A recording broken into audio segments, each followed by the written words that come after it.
So Gas Network presents sports for the culture. I'm here with the family. Bryce XXV, Double I, Rome, D-Melo, Gruff Lion. T-Boogie, man. To the greatest sports show on the planet, La Familia. Hope y'all ready for a ride. can't wait to hear what you guys got to say.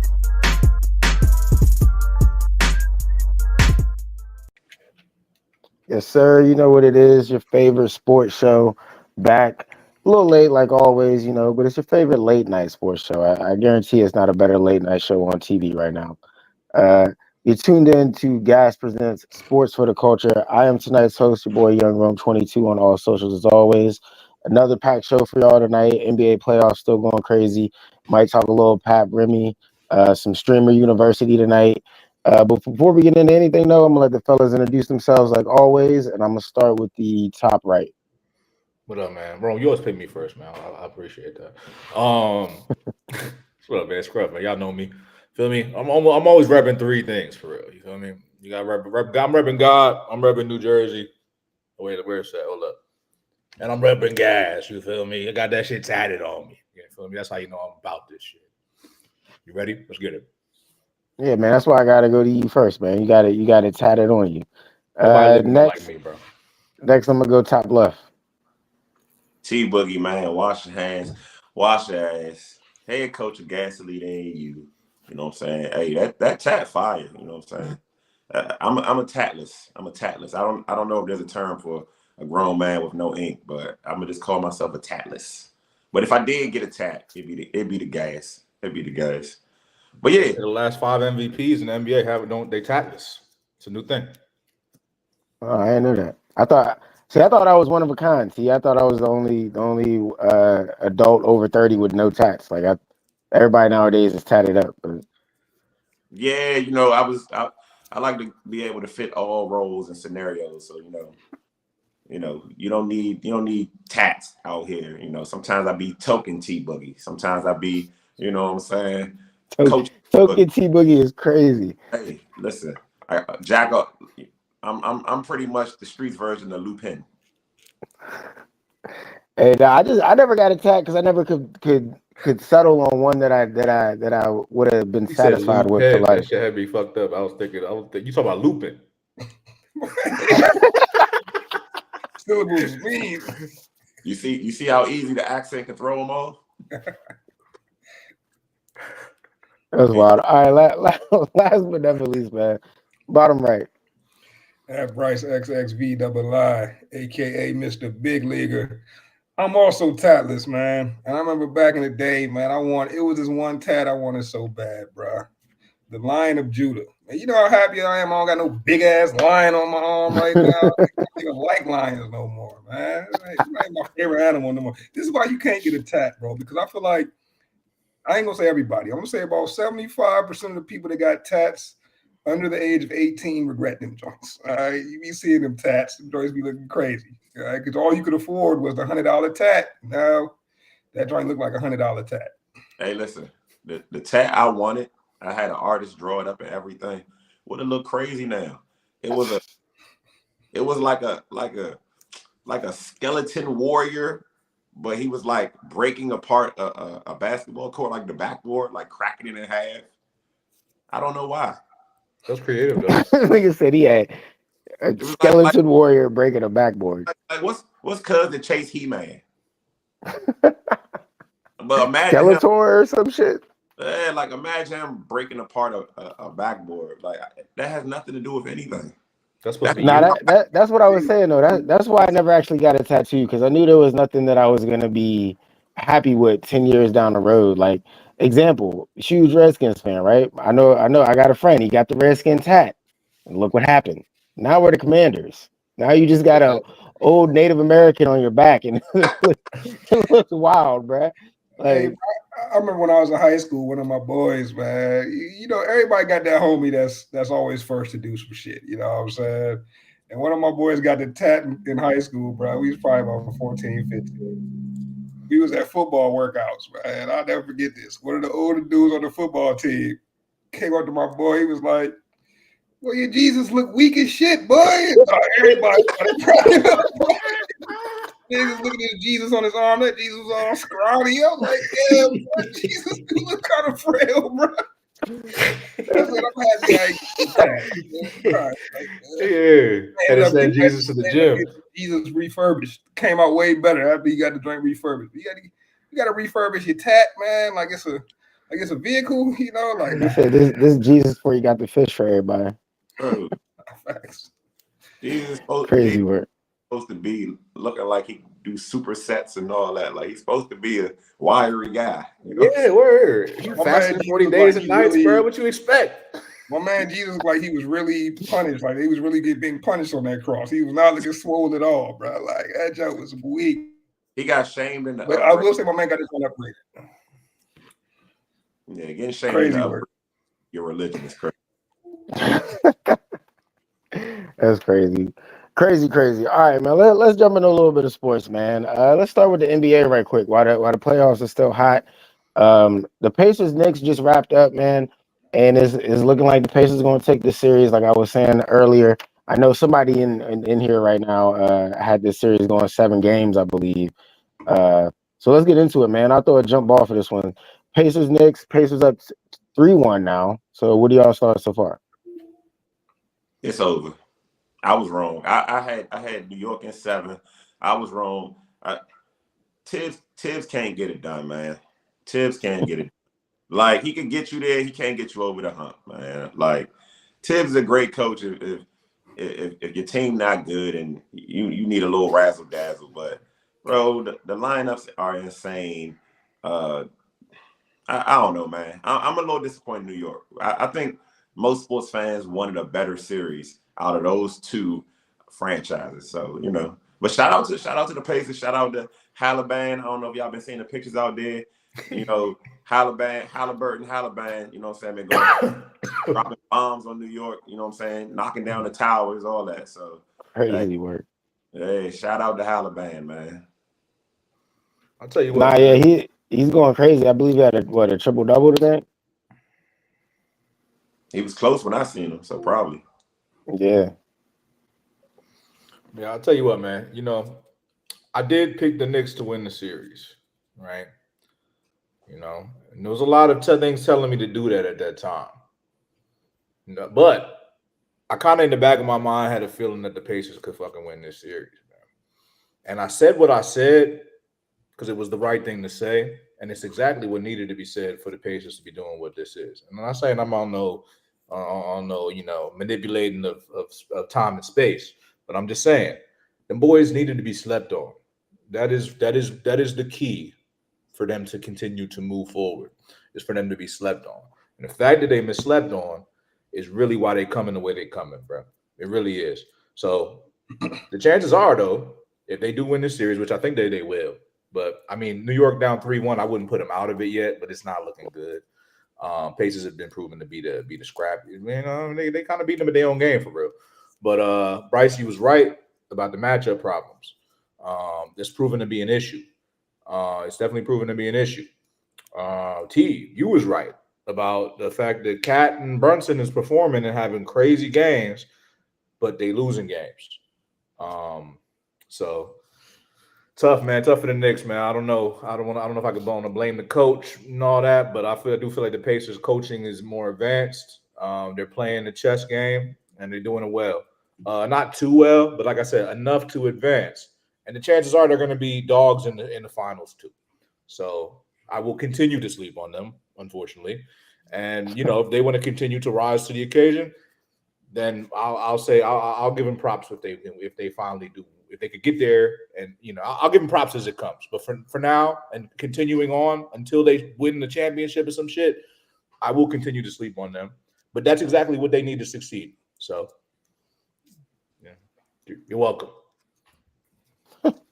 Man, took credit for the Pacers' victory. All right. Well, I don't know, man. I feel like, yeah, you're right, Scrub. The good mister did give out a good warning about this one, right? Because, and you know, I get everybody wants to blame Tibbs. I think Tibbs is an easy target as a coach because of the way he plays his players during the regular season. I've never lived and died by that, bro. The best players should be ready to play 36, 38 minutes, bro. That's not a big deal to me.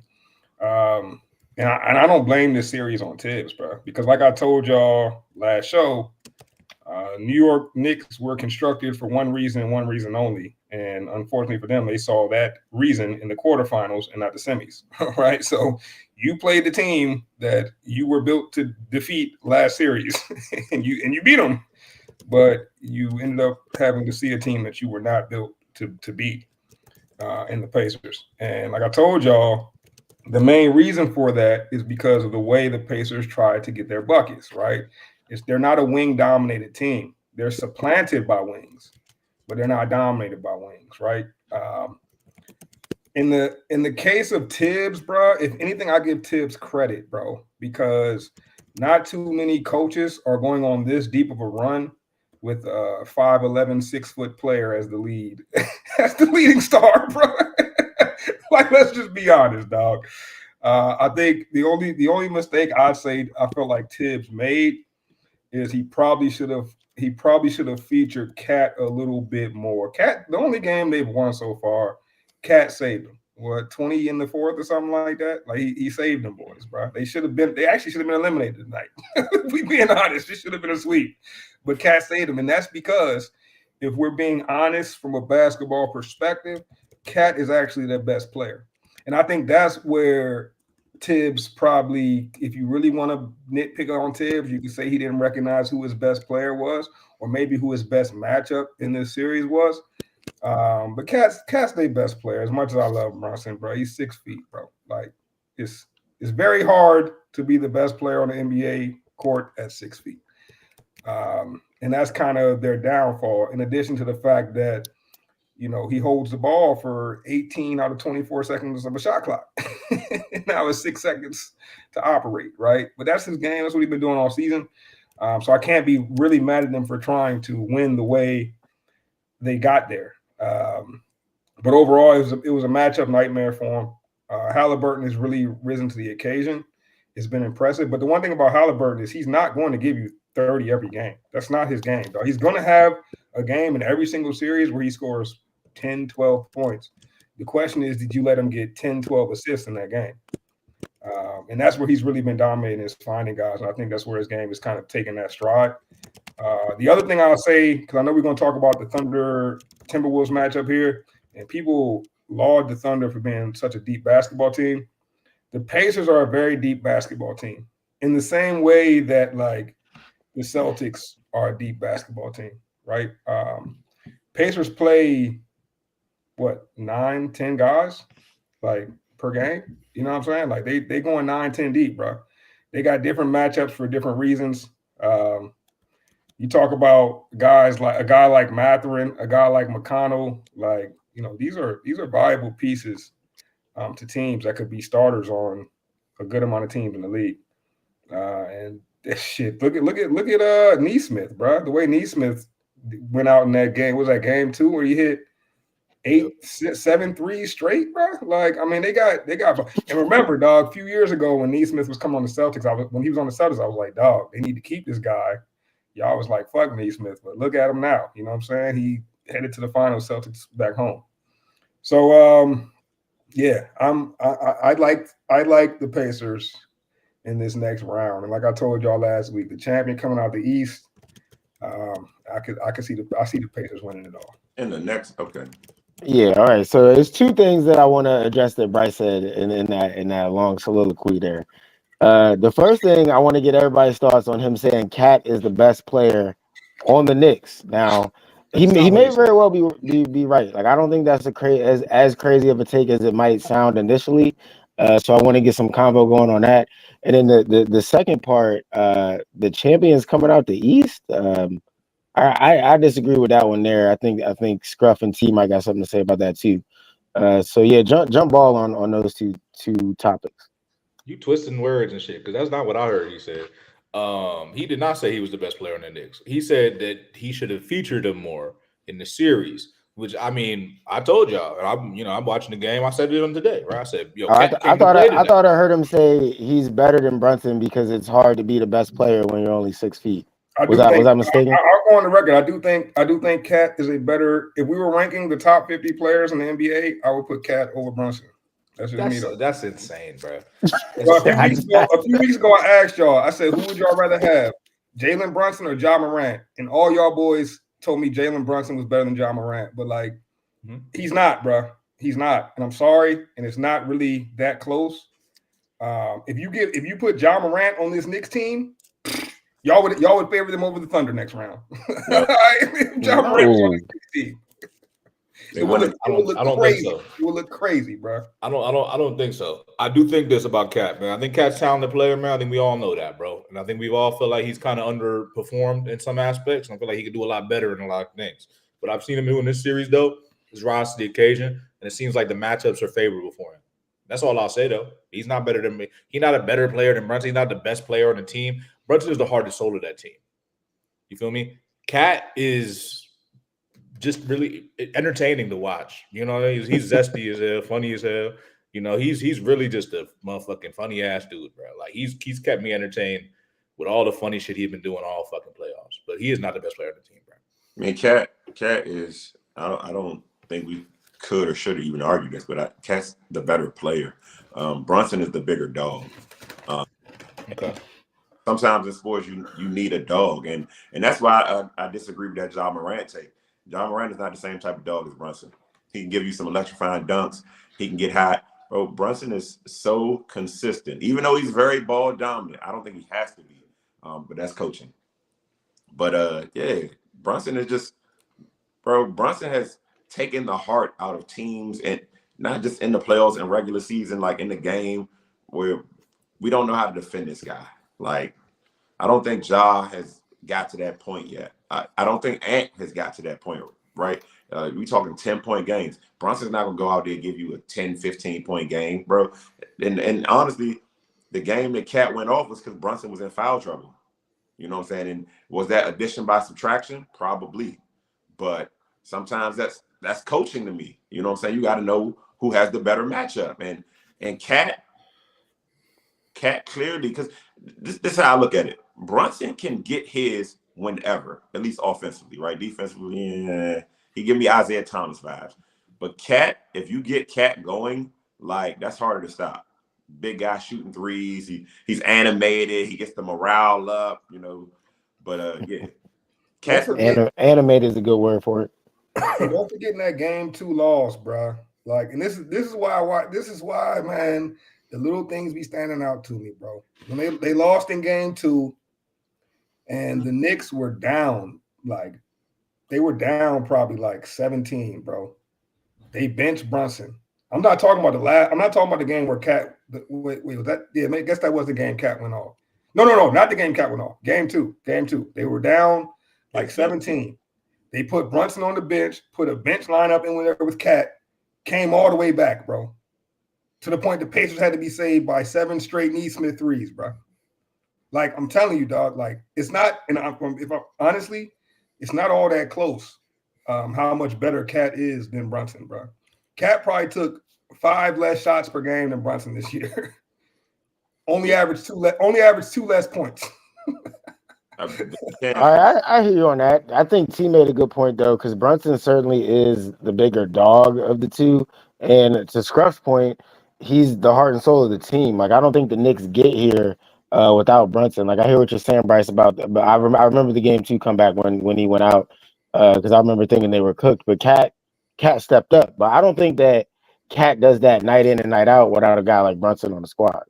Maybe not. But what I guess, like, for instance, T made a great point. He brought up Isaiah Thomas, bro. It's replaceable. It's replacement level shit that Brunson is doing. As much as I love Brunson and his dog mentality, bro, right? You can find that. Like, you know what I'm saying? Like, that's way more replaceable than what Karl Anthony Towns is. This is why I said I said in the group chat, the Julius Randle for Cat trade should go down in history as a worse trade than AD for Luka, bro. Because, like, Karl Anthony Towns he gets a lot of hate, but he is a great basketball player. Jalen Brunson is going to go down as another great basketball player, but the Knicks trade Ja Morant for Jalen Brunson today. All right, and they don't think twice about it if they're a smart front office, bro. And it's because, like, as good as Jalen Brunson is, he's a ball dominant guard that's never going to be able to guard the opposing player's best guard. And it's for as much of dog mentality as he has, bro. We saw time and time again this playoffs. When it's under a minute, he's not making it happen like Halliburton is. The difference between this series is that Halliburton hit his joints at the buzzer. Jalen Brunson has missed all of his. Well, I think it could be 2-2. You know, Halliburton isn't shooting the ball as much. So he's just spending a lot less energy. You know what I'm saying? He's facilitating. And then he hits the big shot, man. Brunson got the ball in his hand all game. He done emptied out the clip before he got to the big shot. He done hit 4 in a row already. So I just think it's a different style of play. But that's why I said Isaiah, it reminds me of little Isaiah.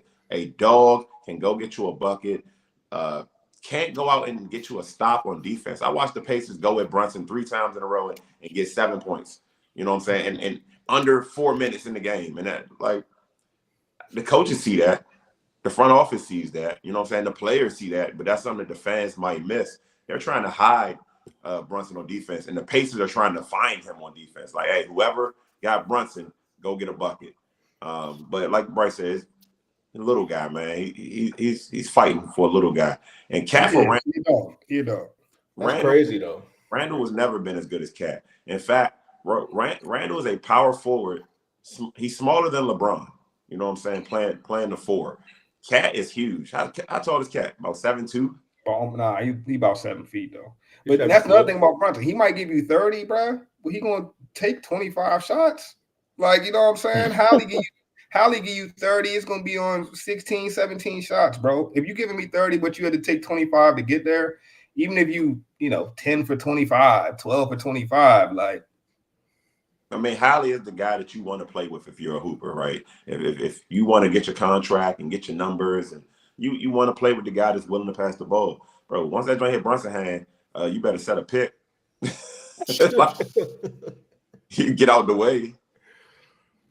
Brunson. All right, to Bryce's second point, though. Oh, go ahead, T. Go ahead. No, I'll just say Brunson is in the Luka, Harden, Russ in his prime, like just extremely ball dominant, and that's one of the toughest ways to win a championship.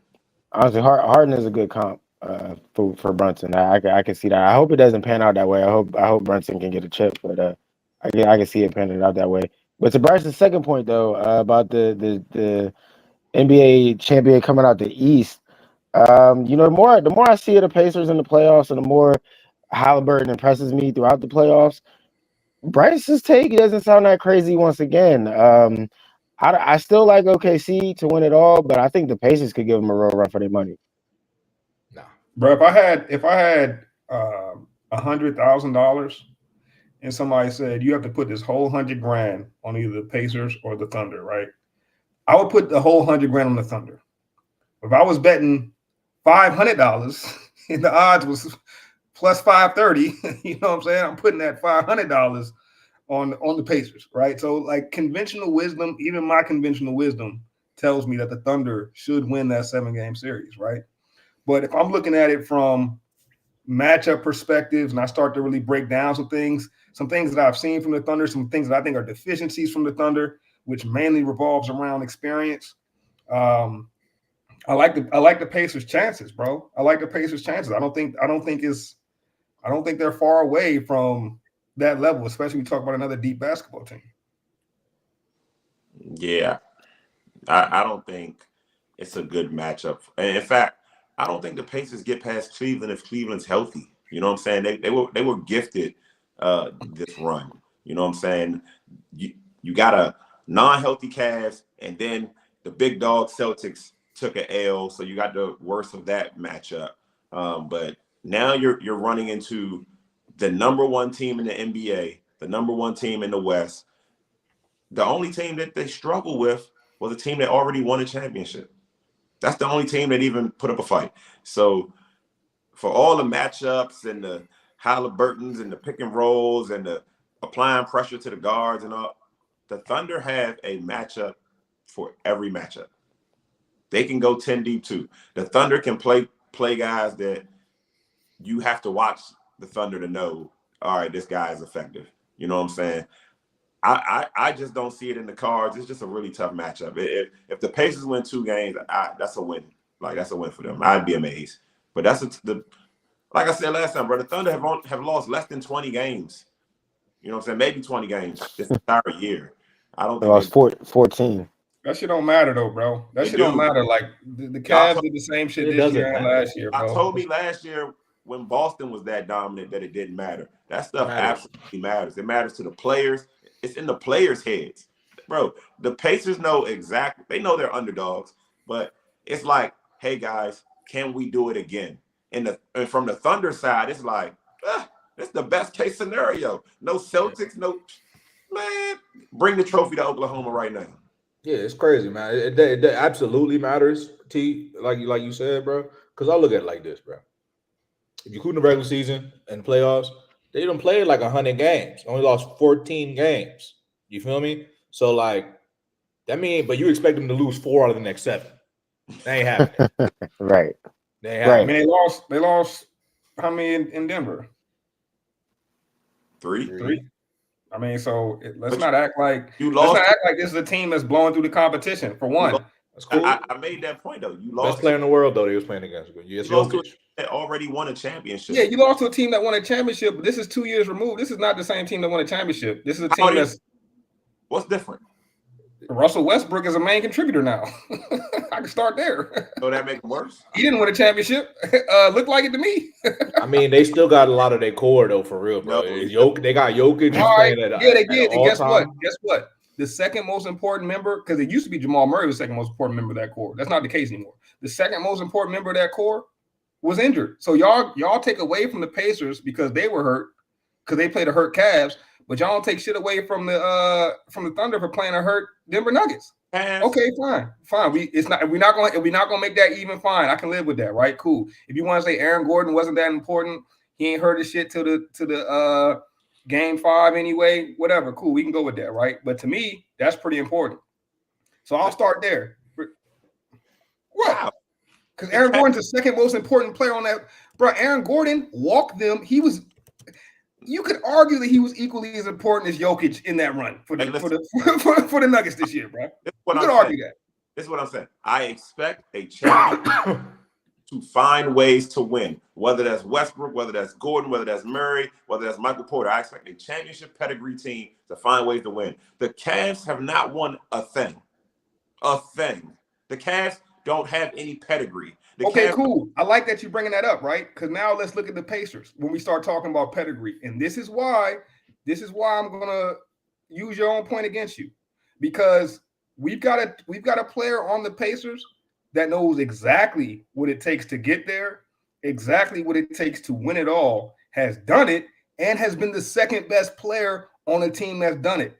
So we want to start talking about championship pedigree. There's only one player I could point to on the Thunder that has that pedigree, and he was the 6th man on the championship team, if you want to point at Caruso.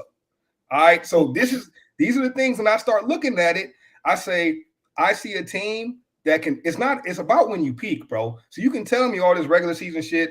All right, cool. Like we've seen the Suns win 70 games in the regular season. They ain't do shit in the playoffs, right? Because it's about when you're peaking. I'm talking about the Steve Nash Suns back in the day. It's about when you're peaking, bro. And the Pacers are peaking at the perfect time. And in my opinion, they've got a perfect blend of leadership. And this is what I see is missing when I look at OKC. Who's OKC's coach? You don't even know his name, bro. That's my point, right? But I bet you know the Pacers coach. And you know what he got? Championship pedigree. So if you want to talk about championship pedigree, then the nod goes to the Pacers. Like, that's crazy. I really didn't know his name. Am I wrong? Nobody knew his name, bro. I'm waiting. Nobody knew his name. I got Mike Daganoo. Oh, you had to Google that. Some shit. This is my point, bro. This is my point. So if we want to throw out pedigree, cool, bro. Are the Pacers still run by Larry Bird? It gets no more pedigree than that. I don't know if they still run by Larry, bro. I don't know, but they was run by Larry Bird for a long time, all right? And we talk about pedigree. I like pedigree in the Pacers' favor. I think you make some compelling points, Bryce. I mean, the fact that, Pascal Siakam has been Robin before and on a championship run, that's fantastic, bro. And the thing about that statement is, these guys have never been there before. They don't have the experiences and shit. Like, usually that's what happens. up until they win it. So like, you know what I'm saying? You got it. You know, until you actually do it, like, yeah, you're right. You've never done it before, but like, and then you do it and then it happens. So that's what happens. So like first time shit, it happens. You know what I mean? Like people aren't winning chips only that have previously exclusively won them. So like, yeah, you can start and win something new and you could do something new. And that's what the Thunder are on the verge of. And it's really just because they're in another stratosphere in terms of the basketball that they're playing. So I don't care about the experience as much as it matters. It's a good point. But I think the Thunder are ready to be there and consistently be there. So when they win the chip this year, then we'll be talking about them that way. And now it's gonna be tough to beat them. They're gonna be looking like, I think they're gonna win. I'm talking a little ahead of myself, but they're gonna win the chip this year, and then they're gonna win multiple chips. I don't know if they're gonna back to back, but like over the next 7 years, like that core that they got, they're not going anywhere. And they only get how many are they getting? At least 1 or 2. Smart money say. Hey man, 1 or 2 more. Or you just saying 1 this year and then 2? Like, what do you mean? You trying to sell me on a dynasty? Then tell me 1 or 2? Hey man, you never know how many chips did LeBron win in Miami? 3. Bruh, y'all are so sold. How many chips did KG and the Celtics win? They won 1, bro. So I get that y'all are so sold on the Thunder, but you know what? Once upon a time, everybody was so sold on the Thunder, bro. When they had KD, Russ, and James Harden, and everybody was all right. Not you. Well, you've turned the leaf because you sold on them now. All right, I'm still not sold on the Thunder, bro. I'm like, don't get me wrong. I like it. I like Shea. Jalen Williams, I was high as hell on Jalen Williams coming out of college, bro. He's turned out to be a dog. I like Chet, bro. I'm not sure that this team is war ready, bro. In a 7-game finals versus a Hall of Fame coach, versus some players that have been there, some players with experience, a team that was just in the conference finals last season. We take that away from them too. All right, the series they had with the Nuggets should prove that they're war ready, though. Like, I hear all the points that you're making, and then I literally look at the Nuggets series, and I can't watch that series that just happened and say that they're not ready for the Pacers. You convinced me that the Pacers could give them some work. I do think it'll be a 6, maybe even a 7-game series, but are the Pacers really deep enough to be OKC in a 7-game series? Bro, they was an Aaron Gordon injury away from losing that series, bro. And the Nuggets would have ran through the Pacers too. This is what I know, bro. You cannot throw McConnell and Mathurin out there against this Oklahoma team and think you have a shot, bro. You're gonna need Siakam and Halliburton and Miles Turner to play the best ball of their life if you want to win. If you want to win 2. Because you're not winning more than 2. If you want to win 2, you need your best players to have the best ball of their life. The Thunder can defend and score so well that, bro, I don't remember the last team that could score this easily other than the actual dynasty. The Clay and Steph and Draymond and them could score in bunches. That's how the Thunder can score. Bro, once they get on a roll, bro, they'll score 130, 140, 150. I don't think the Pacers can get in there and slow them down. Like, bro, who they got to check Chet? I was gonna ask Miles that. Turner gonna check Chet. Crazy. Good luck, bro. Miles Turner been one of the Chet best been going crazy in the league for the past 5-10 seasons. But that's, I'm not even gonna argue that point. Y'all can do your research on that. I think Chet's stock is going up in these playoffs, bro. He's a general. That's a fact. Absolutely. I ain't taking nothing away from Chet. Here's my issue with the Thunder, bro. They're front runners, in my opinion. If the Thunder get you by 15, they're gonna beat you by 30. But if you can keep the game close with the Thunder, you see what Halliburton's doing in the last 30 seconds of games? All right, keep playing with the Pacers, bro. Let a game be close. How you closing that thing? Bro? I don't trust the Thunder in close games, and I'm telling you, bro, 3 of them games gonna be close. In the finals, 3 of them games gonna be close. Guarantee you that. I trust Lou Dort and SGA chasing around Halliburton with no issue at all. Crazy. Ain't no chasing around Halliburton. Go back and look at that Nuggets series, bro. If the game was close, the Nuggets was likely to win. The Nuggets have arguably one of the greatest centers basketball's ever seen. Not no doubt. No. Basketball's ever. I don't think he's a top 5 center that basketball's ever seen, but we can that's another debate. Tripping. All right, I'm tripping. All right, do your research, man. If you think he's a top 5 center in the history of this game. But I can't. It's hard to argue with that because you're going wrong. Jokic is a great player. But the Denver Nuggets this year were not a great team, bro. And when Aaron Gordon went down, they were a shell of the championship team. When Aaron Gordon went down, it was over. How about this? How do you defend SGA getting to the free throw line? SGA is a monster, dog. SGA is a monster, bro. I'm not taking away nothing from SGA. What I'm saying is, if you look at him and he falls, they blow the whistle. It's a fact. like that's that MVP treatment.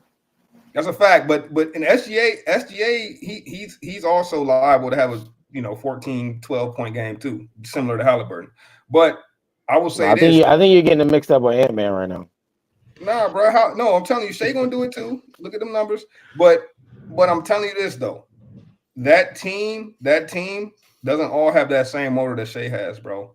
Jalen Williams, he was great last night, but then he'll give you a stinker, bro. Aaron Wiggins, sometimes he's on fire, but he's not on fire every game. Chet, 120 pounds soaking wet. All right, get out of my. Miles Turner will say, "Get out of my way." It's gonna be a couple days. Chet gets bullied because he's still light. I think they got potential. We'll see. Chet has been consistent in these playoffs, bro. I feel like they do it by committee, bro. It's different guys that are gonna step up, bro. It's many guys that could step up for that team. You know what I mean? And one thing I'll say about them is they're not the Knicks in terms of the matchups defensively. I don't really. There's not really too many holes defensively for the Thunder. I think they got multiple guys, like T said. I think they got multiple guys that you could throw at their best players that could guard them very well. Then you got guys that can hang out in the paint too. You feel me? They got the depth in on the front court. They got the depth in the back court. They got guys that can guard on the perimeter. So I mean, I don't know. I just don't see it. Bro, I know why. It's hard to see it right now, and I'm not saying it's not 100% chance that Pacers win, obviously. But when you're playing a team like the Timberwolves, bro, like I told y'all in this Timberwolves Thunder matchup, what I tell y'all last week, bro, this game is going to come down to whose best player has the best game. That's the type of series is what has it not been playing out like that, bro? Shea has outplayed Ant 3-1. The game where Ant played better, dog them niggas, bro. Like this is the type of series we're looking at here. The Pacers series is not that type of series. Whoever best player shows up, no, bro. It's not gonna be that type of game. And the reason being is because who the Timberwolves got, bro? Who the Timberwolves got that's gonna give you that bucket, bro. Like it's supposed to be Julius Randle. 1 for 7. 1 for 7. Yeah, man, parlay killer. And I will say this, I gotta say this too, bro. I ain't gonna ever call him the Cant man because I think that's disrespectful. But Ant is not yet who I thought he was gonna be. I had high hopes for Ant Edwards, bro. And he is not that guy I thought he was, bro. At least not yet. Maybe he gets there. Hey, that's a perfect segue, Bryce. In this series. You're a fake demon. Before we get off the NBA, I wanted to get everybody's thoughts on Ant-Man, man. It's been a lot of hype surrounding him. For some reason, he was getting Jordan comparisons. I've never understood that, not even for 1 second. But he is getting a lot of hype as one of these young new superstars in the NBA. He himself has said he doesn't want to be the face of the league. Losing like this, you're not going to be the face of the league anyway. But yeah, T, I'm gonna start with you on this one, man. What are your thoughts on Ant-Man and his young legacy so far? I know I'm hard on players, you know what I'm saying, especially stars and potential superstars when we talking face of the league. But I don't really have a problem with his career to this point. But what I will say is, as a star, as a superstar, as a potential face of the league, you cannot shrink in those moments. You have to go out on your sword. You seen 300. They didn't. I always bring this up. King Leonidas got his ass kicked. They did not win. They shot him with 1,000 arrows. But we remember King Leonidas because he went out on his sword. And Ant did not go out on his sword. And that's the type of stuff that you got to have an OG in the locker room or an OG in your circle to say, bro, I don't care how this elimination game goes. You got to take 30 shots. You have to. And I think your team gonna respect you, your fans gonna respect you. If Ant went out there and went 8 for 30, we say, bro, he had an off night. But if you go out there and say, I made the right plays, to me that sounds like you grew up watching LeBron. All right. And if you want to be a league, LeBron is the wrong person to look to if you want to be the face of the league. You need Mamba mentality. That's what Scruff was talking about. You got to be a cleanup guy, right? If your team make the mess, go clean it up. That's what we're looking for out of Ant. I don't tune in to watch Ant Edward make the right plays. You went to court and said, I don't want no baby. You wasn't worried about making the right plays in life. But now on the floor, you telling me about making the right plays. I'm just saying, I respect his game. I think he's where he should be as a young superstar, but I don't respect that last performance. And I think he know. I think he know. I think that's the last time we see Ant go out passing the ball. Oh man, T with the ether right there. He said you making the right plays on the court, the wrong plays in life. Scruff, man, I got to get your thoughts on Ant-Man and his superstar status. Earlier, we heard Bryce say, he would take Ja over Brunson. I would say Ant's in the combo with those three guys. How you feeling on Ant after this series? I just a little disappointed. I'm not gonna go as far as this T went. It's a young man here, bro. He's 23 years old. It really is. SGA is like, SGA, people say like, yeah, they're in the same, era or whatever, but like not really. Like SGA was this old when he was playing with the Clippers, with Chris Paul. Like, let's put it in perspective here. SGA's been in the league for a long time, bro. He's developed himself. Ant's way ahead of the game, bro. Like it really is. And personally, I think the best teachers in life, it's a few things, man.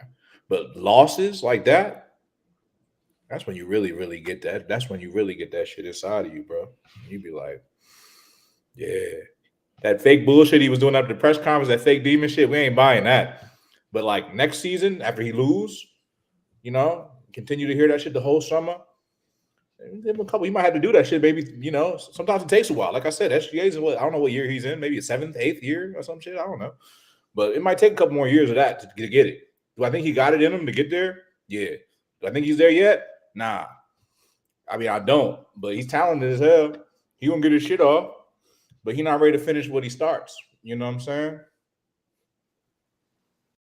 So he ain't there yet. He's just not there yet. But he's dude's talented, bro. But with all due respect, this team was really not necessarily supposed to be here, right? They got on a run. This team kind of just got built last year. They got a little more time to get it together. It's not an indictment on Ant. You lost to the MVP. Like, there's no shame in that, bro. Yeah, that's fair. Definitely no shame in losing to the MVP. Bryce, man, I believe you had this series going 7 games at one point. Ant-Man hasn't showed up, so that put a damper on all that. So how are you feeling about that? Ant not who I thought he was, bro. That's just really how I feel. Now I think he can get there. Scrub made some good points about the age thing. Been in the league since 2020. The Timberwolves didn't help him getting rid of Cat. They didn't help him from a front office perspective, in my opinion. But like, in all honesty, dog, you took one shot in the first quarter, bro. And the reason, you made a good point. He was like, they comparing this guy to Jordan, right? And the reason he gets compared to these type of players, because that's his archetype, right? He's in the mode, and I'm not saying he's the skill level, right? But he's in the mode of what we are used to out of a 2 guard, the Jordan, Kobe, like who's going to be that next 2 guard, right? Yeah. Look like D-Wade, look like it might be Ant, right? The thing about those type of players, bro, I mean, D-Wade was 23 probably when he went on that first Heat run. I don't know the exact age, but he was close to 23 when he went on that run with Shaq. The thing about those type of players, bro, they gonna get there as soon as the ball's tipped, they getting theirs, bro. And that was my problem with Ant. Ant looked like, if you watch boxing, you might be used to this, right? Sometimes it'll be a great boxer in the ring, and they don't get their shit off, and by the time they look up at the ring cards, it's the 9th round. And they in their head, they probably feel like, oh, I'm about to get my shit off. You look up, it's the 9th round, and you got 3-4 rounds left, bro. You've been loafing, bro. And you don't even realize that the game is moving so quickly. So I think that's my problem with Ant, is the presence of mind, bro. It's like, I think Ant's a dog, but he's got a lot to go. And it can snap in an instant, bro. Like, I'm not so sold that the game is over, that the series is over next game.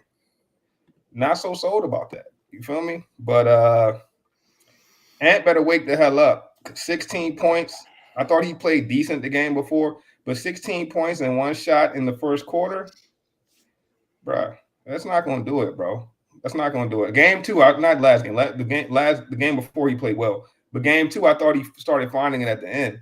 But like, dog, you getting outplayed by Shea, and you have the capability. You were the best 3-point shooter, the most prolific 3-point shooter in the league during the regular season. Y'all love talking about regular season this, regular season that.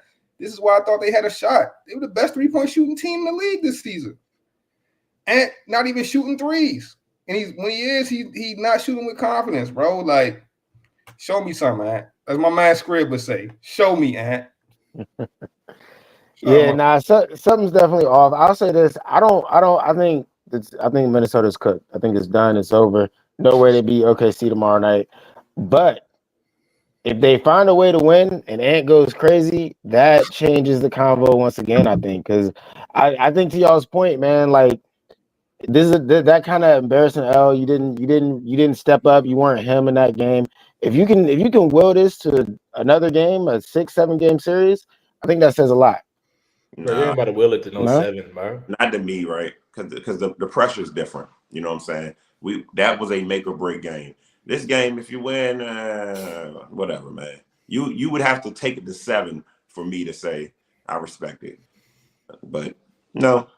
I don't care if you go for 50 next game. When it mattered, when the world needed a hero, you didn't put. He was camp man.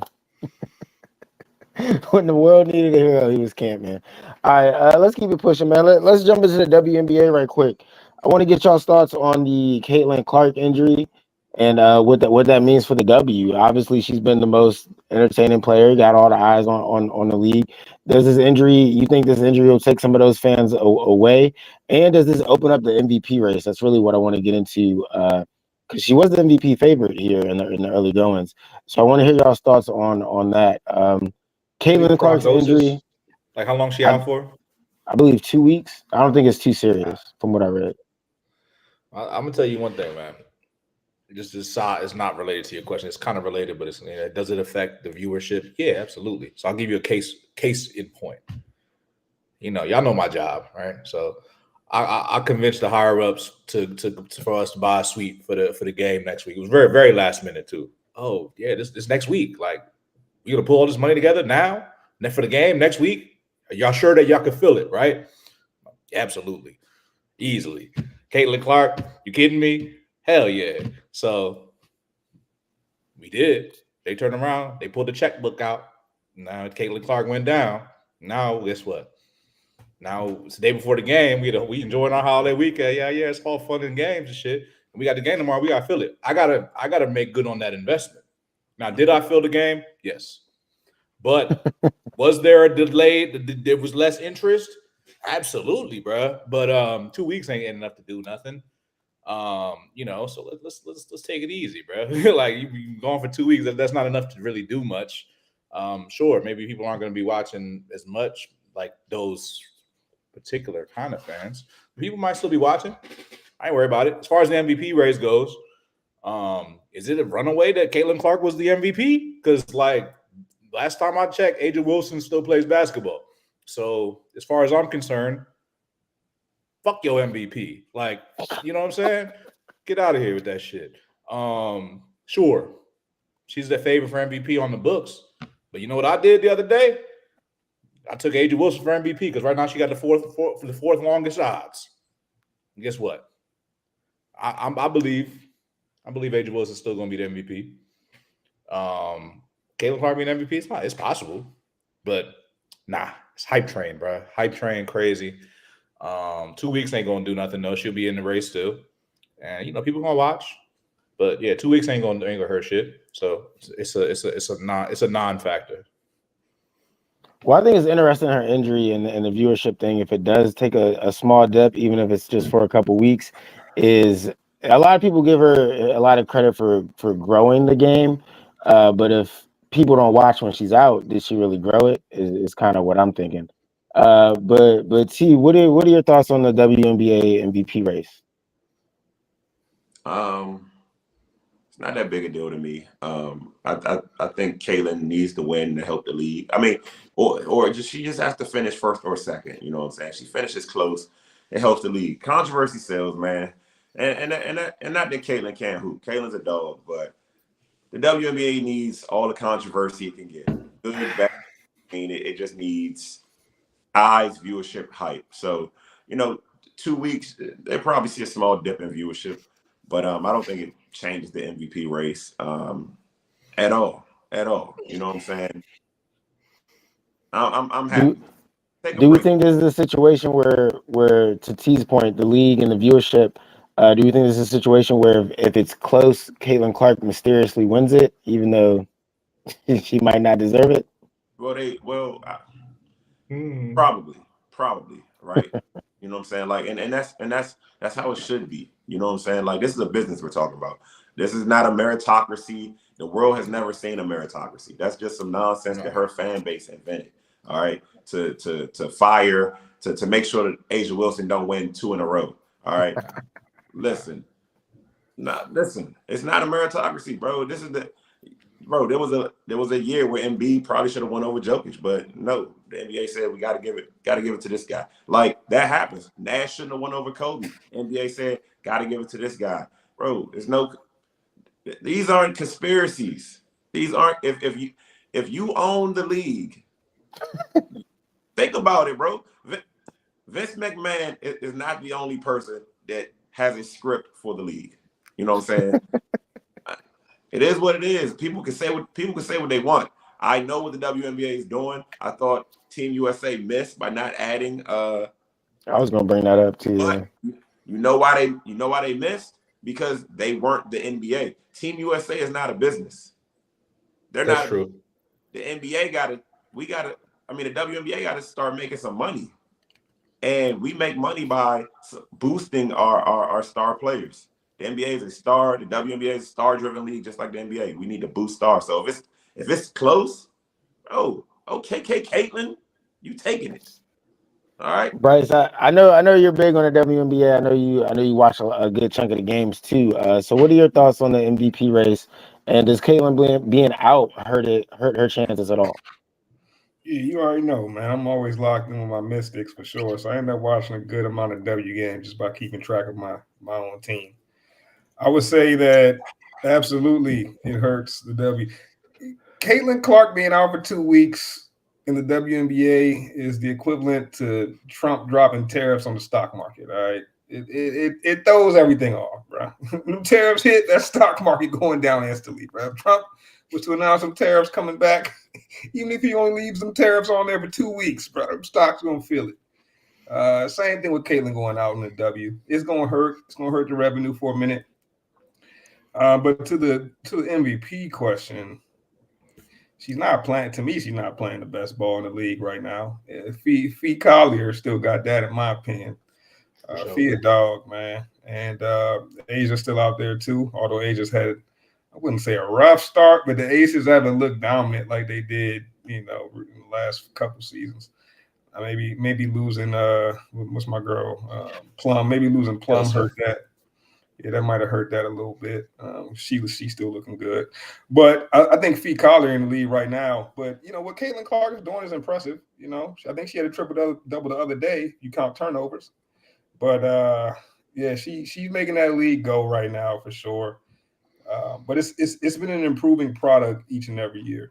I've seen a post going viral on X talking about how like Caitlin Clark's already the 4th all-time in triple doubles for the WNBA. And for real?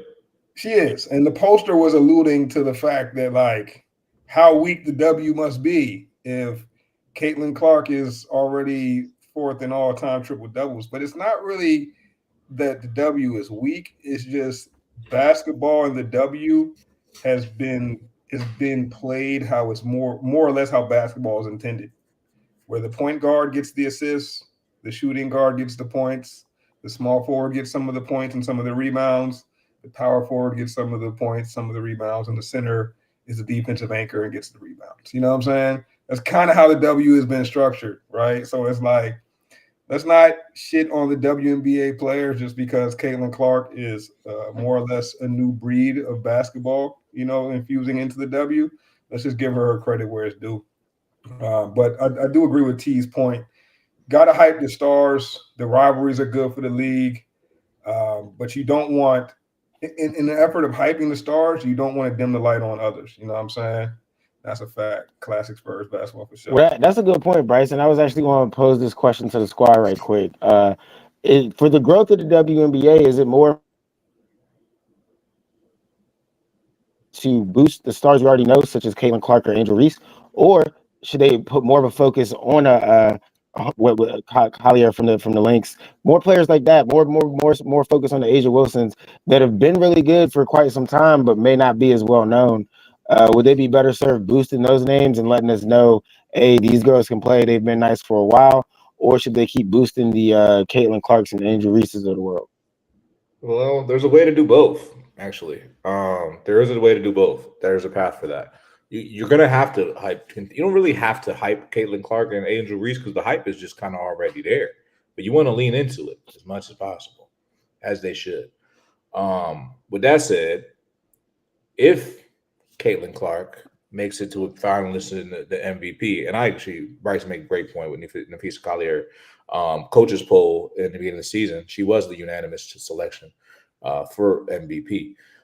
So if you're watching because of a Caitlin Clark and then you see a Napheesa Collier win the MVP, then you better be like, oh damn, who the fuck is that? This girl can hoop too. And then you start seeing like there's more going on here than Caitlin Clark, So I think it's a good thing if somebody else was to win the MVP. So I think you could do a little bit of both, but like, yeah, you got to gas, bro. Pour more gas on the fire, bro. This Caitlin Clark shit was bringing the heat, Angel Reese and all the hate and shit that goes along with the rivalry and all the racial dynamics and shit. Like, this is 2025, bro. You better lean into that shit. Like that shit hot right now, and that shit sells that could sell almost anything. So they're channeling the right kind of energy. So definitely keep doing it. T. Listen, man. It doesn't matter if you're good to be sold. Entertainment is entertainment. You just need personalities. You need players to have bigger personalities on and off the floor. And because the good players are gonna be the good players, right? Like they're gonna get the numbers and get their stats. But we need where's the Ja Morant of the league? You know what I'm saying? Where's I guess they're trying to say Angel's the Draymond of the league. It's disrespectful. But we need personalities. Because even if you're not, where's the Jordan Poole of the league? Where's the Kyle Kuzmas of the league? Where's the What are you saying, actually? Like, what are you really saying? What I'm saying I get what he's saying. You need characters. You need like people to bro, but you gotta be locked in to know who the Jordan Poole is. You know what I'm saying? Like you do though. They are bro. characters. You gotta be a certain amount of locked in to know like, because I would say like they've got the character. Like Natasha Cloud is a perfect example of like a great character for the league. You know what I'm saying? Like she knows how to play the role. She's outspoken. She's in the community. She's on the side. She's on the political side. But it's like, how do you market that? Is what you're getting at. I feel like, T. Yeah, you have to market these players and not just the standard mark. And the players got to do a better job of marketing themselves. Like, right. We need to see you out at the club. We need to see you driving on down social media. Yeah, like they be around though. We see Rakia Jackson at the draft. You feel me? We got Cameron Brink on the podcast with De'Erica Hambry and all that. You know what would really help them is if one of them was at Streamer University. That would give the W the boost that they need. You bring up a good point. I said this a couple years ago. Remember, or maybe it was last year. Remember, we were talking about what the W need, and I said they really just need some like crazy controversy, like borderline love and hip hop controversy. Yeah.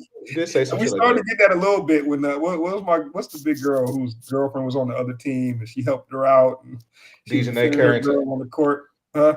It was Dejanay Carrington. And Dejanay Carrington. What's the big girl's name though? I can't remember. Damn, it's gonna come to me. But she was defending her girl on the court, and everybody thought that shit was crazy. But it was kind of lit.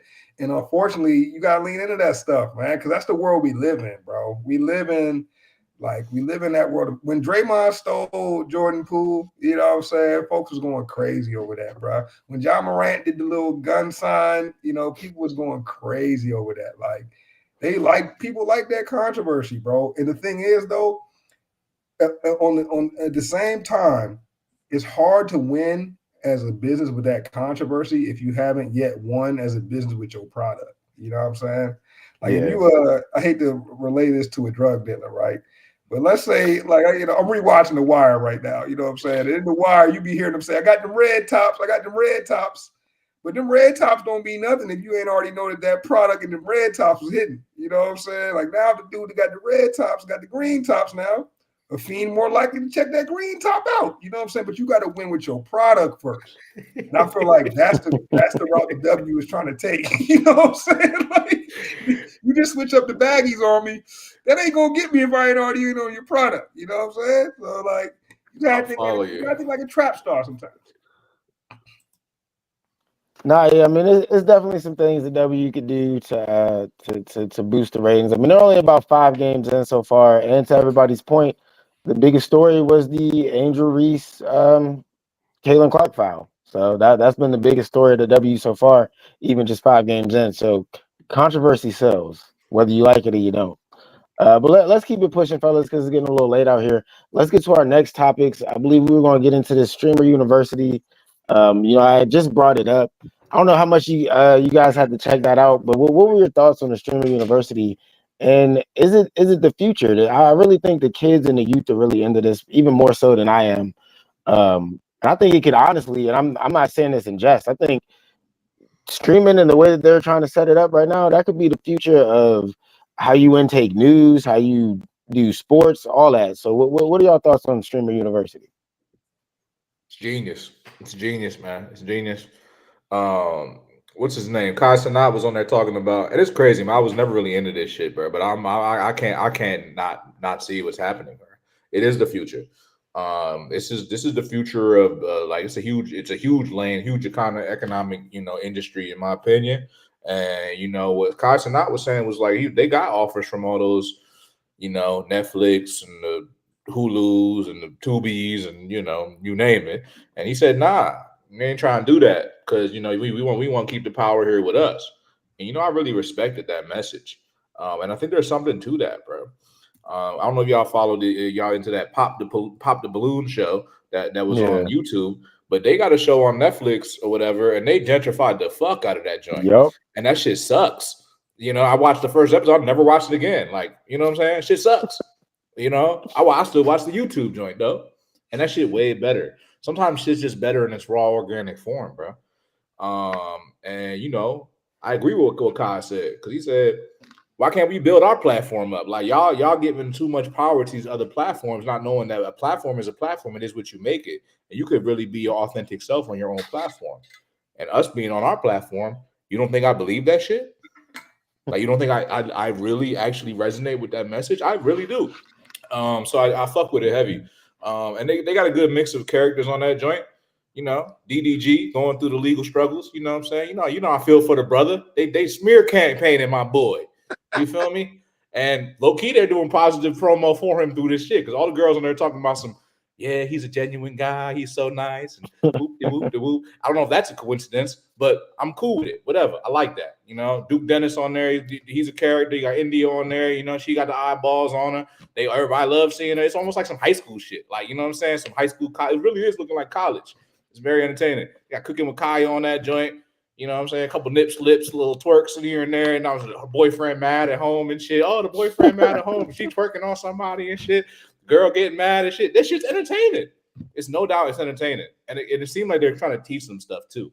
Which is a unique idea. It's a good premise. And yeah, streaming is the future, bro. And when they were talking about like how much they spend every month to their operating costs, that's when it really kicked in for me. Because these cats dropping 50, 60, 70 bands a month to do this. And they running it up. And they mostly probably paying for like equipment and stuff and Uber Eats and doing whatever the fuck they do for fun. But that's the business. And that's incredible, bro. I love it. Yeah. Bryce, what are your thoughts on Streamer University? I think it's pretty cool, man. I think it's pretty cool. I like how Castanat is scaling. Um, the business side of me does wonder, like, if this is funded by some sort of third party, and if they getting raked because of it. You know what I'm saying? I don't know if it's like how organic it truly is. I do wonder because, like, damn, they scaled the shit out of this. Like, to rent out a whole college. I don't know what college they at, but that shit is clearly a legit university, Yeah, bro. yeah. I think there's Yeah, Akron, okay. Like, them dorms are clearly legitimate dorm rooms. Like, they doing their thing, bro. It's pretty cool to watch. It's been all over the timeline, so definitely like one of the trending topics, if you will. And one of the things that got me thinking is what would a 24-hour gas stream look like? You know what I'm saying?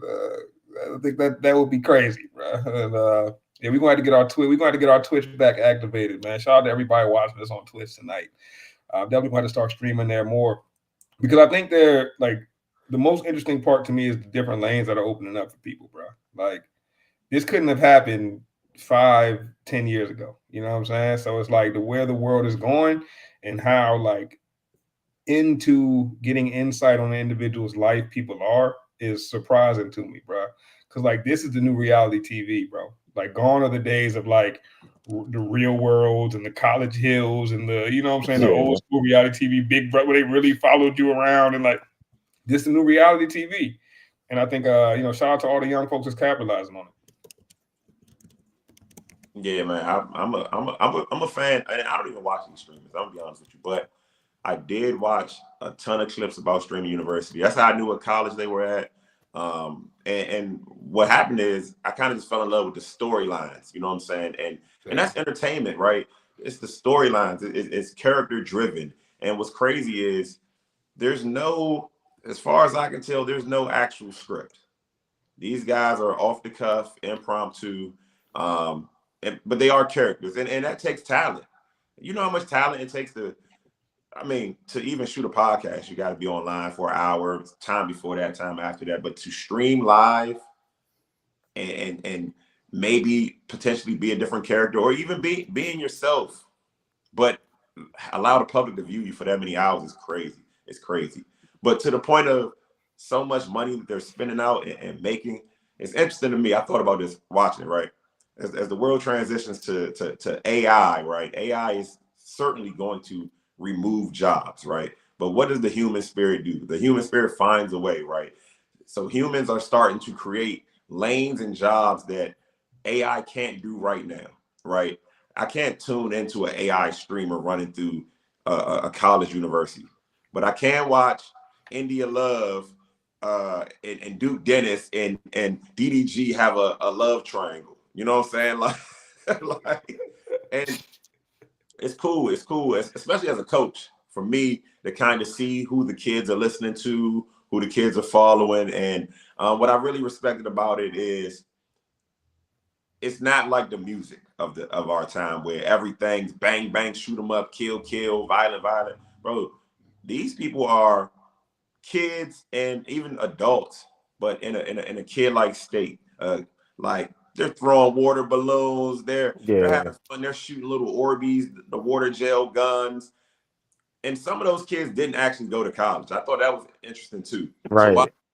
So people that didn't go to college live in a dorm and have to attend class, get to class on time, and they are trying to teach in these classes. That's the funniest part about it.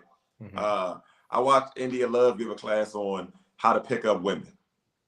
I was gonna say that was my favorite part about the whole was they actually like got classes where they're like it's like a comedy class almost, but it's not like they're teaching you comedy. Nah, it's like some real shit, dog. They was they teaching you real shit. They just like gold funny diggers. with it. They was like, the NFL players need to watch this class.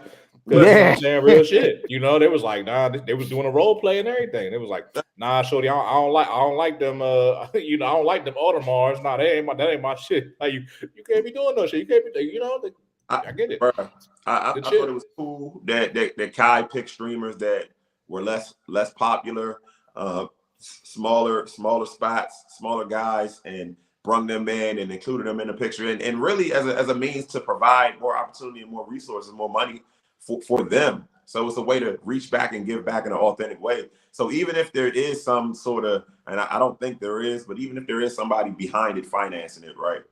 he's still creating opportunities for people that look like him and people that want to do what he's doing. And I respect that, man. I respect that. I'm even learning in the pickup girl class. In the little demo, my man had her pictures saved already from her Instagram on the phone, and he's showing her. So India stopped it basically like, ain't that look like kind of creepy? And he hit her with the Uno reverse. Hey, I'm a guy to believe in manifestation. That's funny as hell. But no, real shit though. Real shit. Yeah, That's a clean line. So Yeah. I mean, just as I'll be 40 this year, bro. Just to see how the younger kids talk and communicate. And what's funny is my 14-year-old was like, how do you know these people? Like, why are you watching this? But I asked my youngest, you know, he's 11. He's like, yeah, I've been watching it too. He's excited. Like, did you see this? Did you see that? So it's cool for me, man. It's a way to keep in touch with the youth without having to go outside and dress like the youth and try to fit in. And I can just keep my eye on it from afar and kind of see who the kids should be following, who they should be listening to, that sort of thing. I'm the same way. See, that was really what piqued my interest, was just to stay tapped in with the youth, and like the innovativeness too of it. Like I really do believe that, like, because this is just, you gotta think, this is just the start of it. Like, where is this type of shit really gonna go? I think streaming university, this could turn into like a streaming channel where they have like all different kinds of things streaming at different times. I got like, the sky's the limit for this, and I think this is going to be like the new form of media. Like, I think the way of like people watching news on like a CNN or MSNBC, I think that's going to die out. Like, I think they'll find ways to integrate all that into streaming and make it more entertaining. Bro, I say this, man. People sleeping on how much money they make. I don't think that they needed funding, bro. I think they really making crazy bank, and we just don't even realize. Yeah, I think all of them coming together, they could definitely, if they're actually unified, that's going a lot. I think Kai has it on his own, to be honest with you. But like, I was looking at DDG numbers, bro. To have 200,000 people viewing you live at one time, and that's not the clips, that's not the replay. That's 200 people stopping their day to see what you are doing. Bro, you know how much branding power that is, how much marketing power that is. You know, companies, the big companies, the Pepsis, the Cokes, you know what I'm saying? That's what the Super Bowl is, right? Well, I was about to say that's why I really think that this streaming shit is gonna take over completely, because getting 200,000 live viewers at some random time, you're doing better than some of these sports talk shows that are on TV. You're outperforming, you know what I'm saying, shows that are literally on TV. So this shit is going to take over. Yeah, it's like Bryce said, man, you don't want to be late to the party. And you know, it was a girl on there that streamed every day for the last like 2-3 years and doesn't have that many followers. Well, didn't, but because she was so consistent, you know, somehow Kai found her, put her on, like, bro, and now she's making money. And I think that's tempting and tantalizing to a young kid that might be in the middle of nowhere, right? You know, we in the DMV, there's a lot of opportunities, there's a lot of resources here, right? But what if you're in the middle of nowhere, USA? What the biggest jobs you could get is construction or the local hospital or something. Streaming might be the way out, bro. And I appreciate that it's streaming and the girls are streaming and it's not just OnlyFans. You know what I'm saying? Like, right. People are just interested in who you are and the content you create. I thought that was cool, man. I like it, bro. I'm all aboard the streaming train. I like how they helping each other. I think you know, y'all know how my mind works, bro. I'm always thinking about like where things are going to go. You know what I'm saying? And I just hope that it is able to keep this organic feel as long as possible, bro. Because one of y'all mentioned like the big boys, branding power, right? And that's why, you know, I wonder, like, somebody's gonna take the check. We know that. Yeah, somebody probably already has, and it's probably on the low. But like, you know, I hope it just stays organic as long as possible. You know what I'm saying? I don't want to see it go to a place where it's forced, like what Scruff said. You know, he watched the Balloon Pop show. Now the Balloon Pop show is a Netflix show. You know what I'm saying? And like, I feel like that's the fear of it, is when those big corporations try to start puppeteering the streaming, right? Hopefully it's able to stay as organic as possible, because I feel like my hope is that we don't look back on this as like, damn, that was the golden era of streaming. You know what I'm saying? Like, I want this to keep going the way it's going, because I think it's a positive thing. To T's point, it's not like the bang bang shoot 'em up, right? It's like, and then the other thing about this is, like, I would say 85%, 90% of the big names, they started from video games. You know what I'm saying? Like the streaming thing was born from people playing video games all the time on stream, right? And turned into, well, let me just stream when I'm not playing video games. You know what I'm saying? I feel like that's another part of the reason why it's not based in the whole, typical image of what the quote unquote YN, right? It's in a whole nother image. I think that's the part I appreciate the most, is showing another side of people. You know what I'm saying? A side that they may not, I don't know, the side that they don't be trying to show. You know what I'm saying? That the mass media don't be trying to show. So I really like the organic feel of it all. It'll be tough though, because I know, to T's point about DDG getting 200,000 views, I know there's corporations having conversations right now, like, bro, they about to throw these dudes the bag, and it's gonna be a hard bag to turn down for sure. So, what's interesting is they're generating revenue just by viewers, bro. Viewers are just happy that you're creating content. They're like, bro, here, take $10, man. Y'all made me laugh the last 2 hours. Take $5, like. And that's where I think they can make a ton of money, because if you got 200,000 viewers and 50,000 of them give you $5, like, you know what I mean? Like, that's good money. Like, yeah, that's good money, bro. Yeah. Yeah, we'll have to get some type of gas stream going here soon for sure. Because hey man, somebody throw us live on Twitch, yo. Come on, man. Show that love, man. I'm about to say we literally streaming right now. Yeah, but we got one of the most consistent stream sports shows. We've been doing this weekly since what, 2020? We were supposed to get that streaming university invite, is what it sounded like, Ron. Yeah, I'm not trying to toot our own horn here. I'm saying we've been out here. We gotta do more streamer stuff. We gotta make the little hearts and all that. Yeah. How do we do it? Nah, we got to get active. We'll get active though. We'll be outside with it. But yeah, anything else y'all want to get off before we get out of here? Shit, you put me on streamer university. I'm gonna shoot my shot at Kaya. Fuck you talking about? What you talking about? That would be me? Y'all can have India. Y'all she got all the attention. Kaya was over there looking good as a motherfucker, bro. I'm going for cooking. I'm like, and she cooks, bro. Yo, she's honestly, I fuck with her on TikTok, bro. I fuck with her too. I fuck with her too. Not even gonna hold you. Cooking with Kaya is fire. Anybody got anything else? Hey, nothing else on Streaming University. Hey man, y'all know how we end every show, man. Don't go out like Remy and Papoose. Keep your shit in house. But y'all know how we end every show. Sports for the culture. Sports for the culture.